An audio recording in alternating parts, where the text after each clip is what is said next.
my name is Tamara Chambers, and this is Tamara's Never Seen. And today, I am watching Cool Runnings. This came out on the Disney Channel, I believe, in 1993, or was it just a Disney movie? I don't really know. I could look it up. I was only 2 years old when this came out. I actually haven't even really heard of this film before. Doug was like, have you seen Cool Runnings? What is that? No. It looks like it wasn't an original Disney Channel movie. It looks like it was just like a main theater release film. It really seems like it was. I've got my lucky egg. I'm not gonna break because it's not hard boiled. I am very excited to talk about Cool Runnings. Let's do it.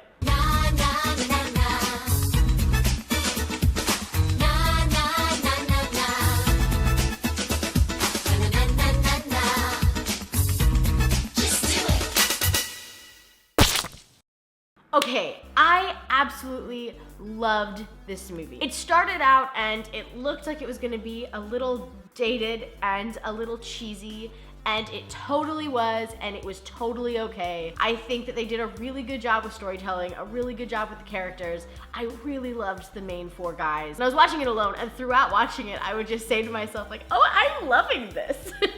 Because this is how I always am. I haven't looked yet if it's real or not, like how well they got it right. Before the video's up, I'll do some fact checking and we'll find out together.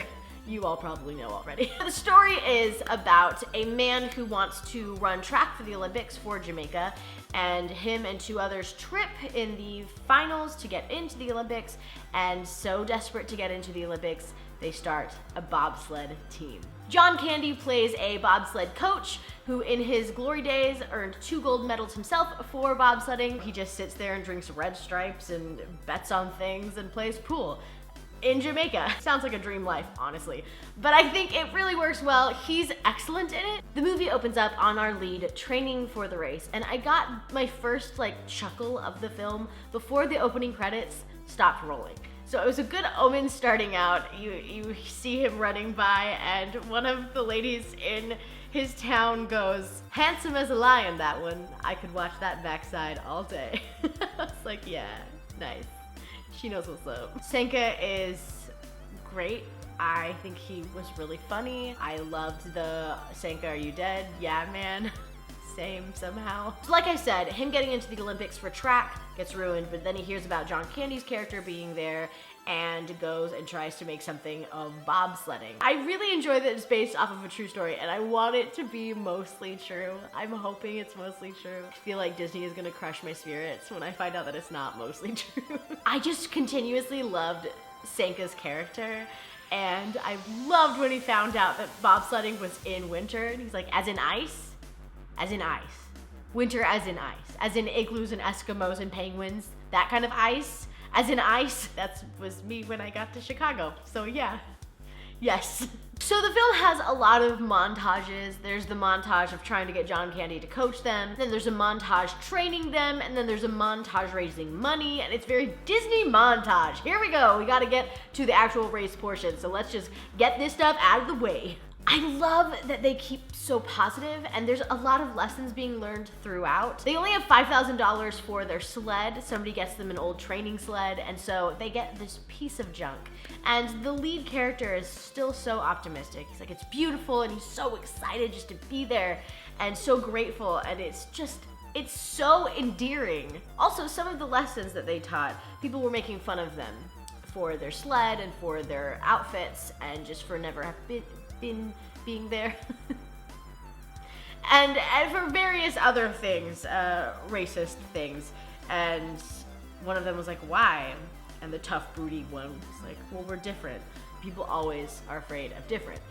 And it was just a really quick thing. They could have really dove into that aspect of it, if that's what happened. They could have really dove into that.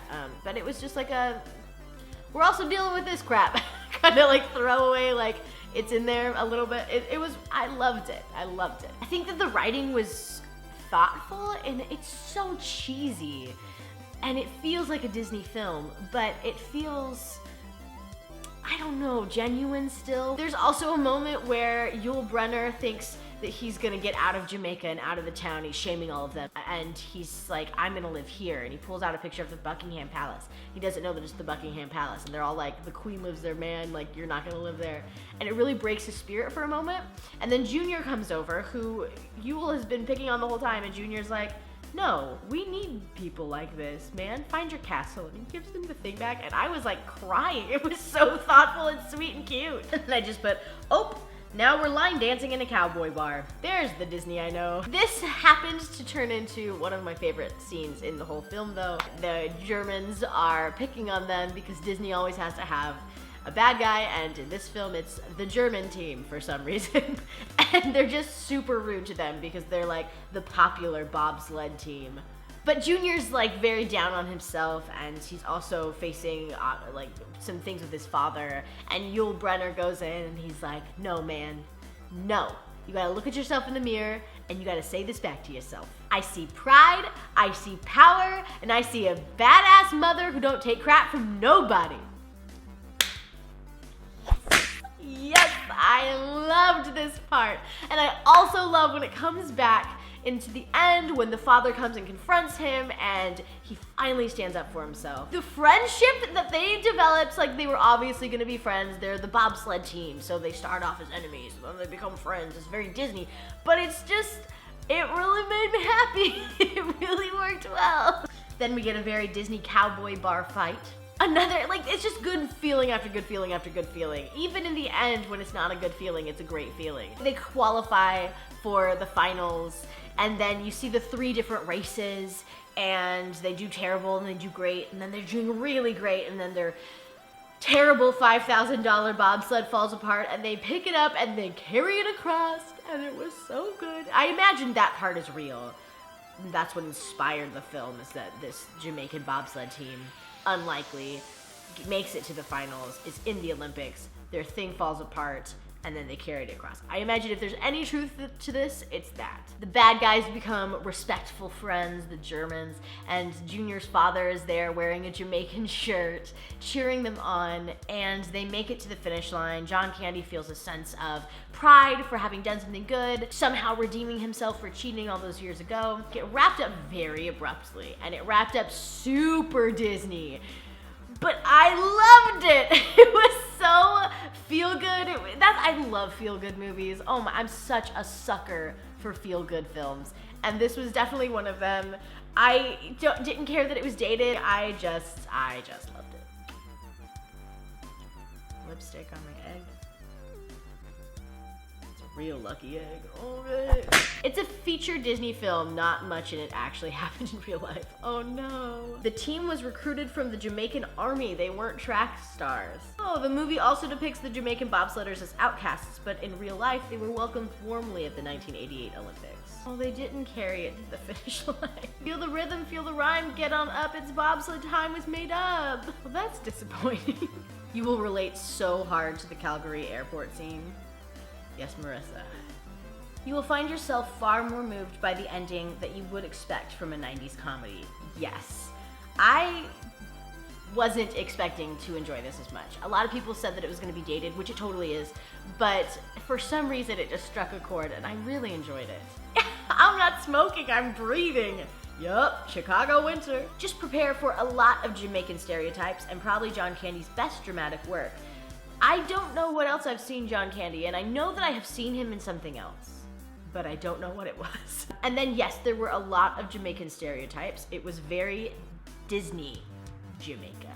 It wasn't like authentic Jamaica, it was very Disney Jamaica, which isn't great. You'll want to do the non-sarcastic slow clap that people do at the end of inspirational sports movies. The slow clap in this was so insane. There's like hundreds of people just going like this very intensely into the camera, and it's a lot, and I loved it. I had a blast watching this. Thank you so much for watching this. Next week, I'm coming at you with Austin Powers. So check out Tamara's Never Seen next week. I'll see y'all then. Bye.